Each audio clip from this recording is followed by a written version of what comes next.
स्वप्नाली आपलं मनापासून स्वागत करते। तर आज आपण दिवाळीची खरेदी केलेली आहे शरयू आणि शौर्यसाठी, तर मी तुम्हाला दाखवते।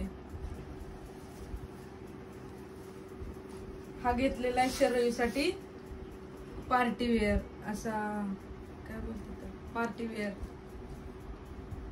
हा एक आहे, 3-4 प्रकारचे घेतले त्याला। हा एक आहे पार्टी वेअर,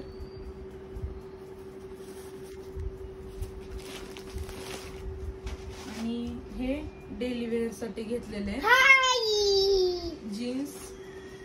हाय का,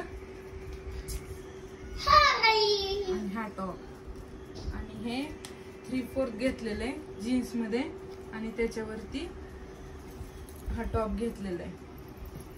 तर ही झाली शरयूची, हे 4 प्रकारचे घेतलेले तिला।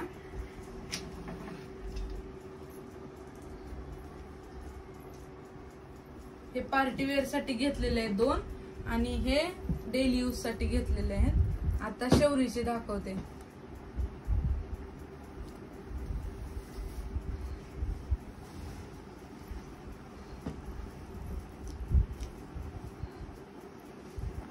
हे शौर्यसाठी,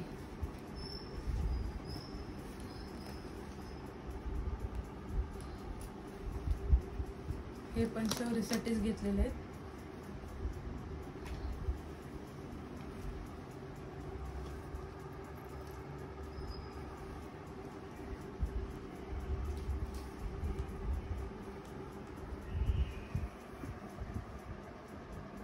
आणि कशी वाटली दिवाळीची शॉपिंग आम्हाला कमेंट करून सांगा, आणि सगळ्यांना दिवाळीच्या ऍडव्हान्स मध्ये हार्दिक शुभेच्छा। धन्यवाद। जवळ तुम्ही बघत असलं तर लाईक शेअर सबस्क्राईब करा। तोपर्यंत बाय।